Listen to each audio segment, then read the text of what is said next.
पाठ पूजा चैनल में आज हम श्रीमद् भागवत गीता का अतगर्भ गीता सुनेंगे। श्री कृष्ण भगवान जी का वचन है कि जो प्राणी इस गर्भ गीता का सद्भावना से विचार मनन करता है सो वह पुरुष फिर गर्भवास में नहीं आता है। अर्जुन ने कहा, हे कृष्ण भगवान, यह प्राणी जो गर्भ विषय आता है सो किस दोष को करके आता है? हे प्रभु जी, जब ये जन्मता है तब इसको जरा आदि रोग लगते हैं, फिर मृत्यु होती है। हे स्वामी, वह कौन सा कर्म है जिसके करने से प्राणी जन्म मरण से रहित होवे? श्री कृष्ण ने कहा, हे अर्जुन, यह मनुष्य जो है सो अंधा व मूर्ख है, जो संसार के साथ प्रीति करता है। यह पदार्थ मैंने पाया है और वह मैं पाऊंगा, ऐसी चिंता इस प्राणी के मन से उतरती नहीं। 8 पैर माया को ही मांगता है, इन बातों को करके बार बार जन्मता और मरता है, वह गर्भ विषय दुख पाता रहता है। अर्जुन ने कहा, हे श्री कृष्ण भगवान, यह मन मस्त हाथी की नाई है, तृष्णा इसकी शक्ति है। यह मन तो 5 के वश में है, काम, क्रोध, लोभ, मोह और अहंकार। इन 5 में अहंकार बहुत बली है, सो कौन यतन है जिससे मन वश में होए? श्री कृष्ण जी ने कहा, हे अर्जुन, यह मन निश्चय ही हाथी की नाई है, तृष्णा इसकी शक्ति है, मन 5 के वश में है, अहंकार इनमें श्रेष्ठ है। हे अर्जुन, हाथी जैसे अंकुश के वश में होता है, वैसे ही मन रूपी हाथी को वश में करने के लिए ज्ञान रूपी अंकुश है। अहंकार करने से यह जीव नरक में पड़ता है। अर्जुन ने कहा, हे भगवान, जो एक तुम्हारे नाम के लिए वन खंडों में फिरते हैं, एक वैरागी हुए हैं, एक धर्म करते हैं, इनको कैसे जाने? जो वैष्णव है वे कौन है?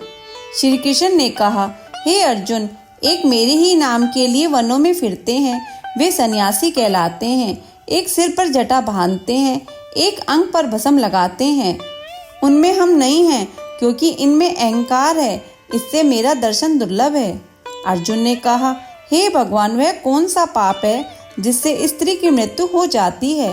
वह कौन सा पाप है जिससे पुत्र मर जाता है? और नपुंसक कौन पाप से होते हैं? श्री कृष्ण ने कहा, हे अर्जुन, जो किसी से कर्ज लेता है और देता नहीं, इस पाप से औरत मरती है। और जो किसी की अमानत रखी हुई पचा लेता है, उनके पुत्र मर जाते हैं। जो किसी का कार्य किसी के गोचर आए पड़े और वह जवानी कहे कि मैं तेरा कार्य सबसे पहले कर दूंगा, तब समय आए उसका कार्य न करे, इस पाप से नपुंसक होता है।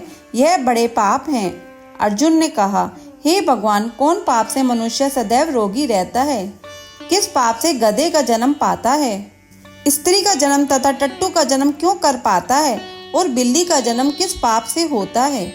श्री कृष्ण ने कहा, हे अर्जुन, जो भी मनुष्य कन्यादान करते हैं और इस दान से मूल्य लेते हैं, वे दोषी हैं, वे मनुष्य सदा रोगी रहते हैं। जो विषय विकार के वास्ते मदिरा पान करते हैं, वे टट्टू का जन्म पाते हैं। और जो झूठी गवाही भरते हैं, वह औरत का जन्म पाते हैं। जो रसोई बना के पहले आप भोजन कर लेती है और पीछे परमेश्वर को अर्घ्य दान करती है, तो वे बिल्ली का जन्म पाती है। और जो मनुष्य अपनी झूठी वस्तु दान करते हैं, औरत का जन्म पाते हैं, वह गुलाम औरतें होती हैं। अर्जुन ने कहा, हे भगवान, कई मनुष्यों को तुमने स्वर्ण दिया है, सो उन्होंने कौन सा पुण्य किया है? और कई मनुष्यों को आपने हाथी, घोड़ा, रथ दिए हैं, उन्होंने कौन सा पुण्य किया है? श्री कृष्ण ने कहा, हे अर्जुन, जिन्होंने स्वर्ण दान किया है उनको घोड़े वाहन मिलते हैं। जो परमेश्वर के निमित्त कन्यादान करते हैं सो पुरुष का जन्म पाते हैं। अर्जुन ने कहा, हे भगवान, जिन पुरुषों के अंदर विचित्र देह है उन्होंने कौन सा पुण्य किया है? किसी किसी के घर संपत्ति है, कोई विद्यावान है, उन्होंने कौन सा पुण्य किया है?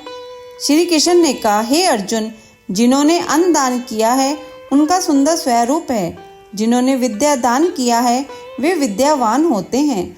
जिन्होंने संतों की सेवा की है वे पुत्रवान होते हैं।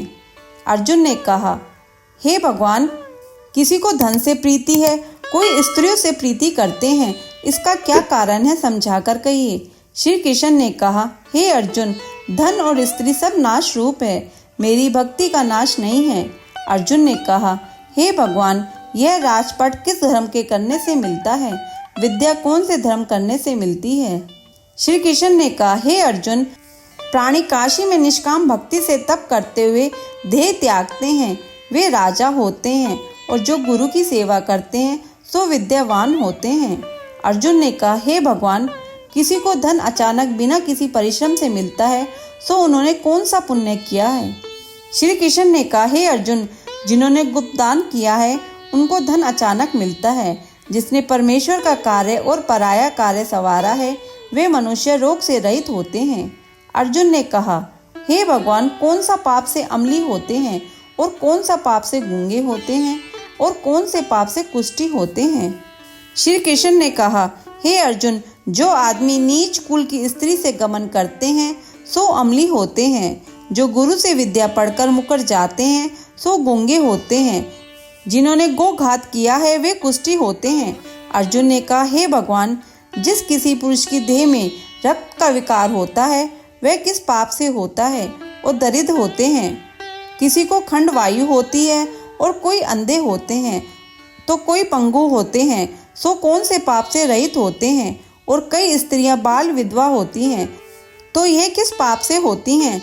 श्री कृष्ण ने कहा, हे अर्जुन, जो सदा क्रोधवान रहते हैं उन्हें रक्त विकार होता है, सो मलिन रहते हैं, वे सदा दरिद्री होते हैं। जो कुकर्मी ब्राह्मण को दान देते हैं उनके खंड वायु होती है। जो प्राय स्त्री को देखते हैं, गुरु की पत्नी को कुदृष्टि करते हैं, सो अंधे होते हैं। जिसने गुरु और ब्राह्मण को लात मारी है सो लंगड़ा व पंगुला होता है। जो औरत अपने पति को छोड़कर प्राय पुरुषों से संग रहती है सो वह बाल विधवा होती है। अर्जुन ने कहा, हे भगवान, तुम पर ब्रह्मा हो, तुमको नमस्कार है। आगे मैं तुमको संबंधी जानता हूँ, परंतु अब मैं ईश्वर रूप जानता हूँ। हे पर ब्रह्मा, गुरु दीक्षा कैसी होती है सो कृपया कर मुझको कहो। श्री कृष्ण ने कहा, हे अर्जुन, तुम धन्य हो, तुम्हारे माता पिता भी धन्य हैं जिनके तुम ऐसे पुत्र हो। हे अर्जुन, सारे संसार का गुरु जगन्नाथ है, विद्या का गुरु काशी, चारों वर्णों का गुरु सन्यासी है। सन्यासी उसको कहते हैं जिसने सबका त्याग करके मेरे विषय मन लगाया है, सो ब्राह्मण जगत गुरु है। हे अर्जुन, यह बात ध्यान देकर सुनने की है। गुरु कैसा करे जिसने सब इंद्रियां जीती हैं, जिसको सब संसार ईश्वर में नजर आता है और सब जगत में उदास हो। ऐसा गुरु करे जो परमेश्वर को जानने वाला हो और उस गुरु की पूजा सब तरह से करे। हे अर्जुन, जो गुरु का भक्त होता है और जो प्राणी गुरु के सम्मुख होकर भजन करते हैं उनको भजन करना सफल है। जो गुरु से विमुख है उनको सप्तग्रास मारे का पाप है।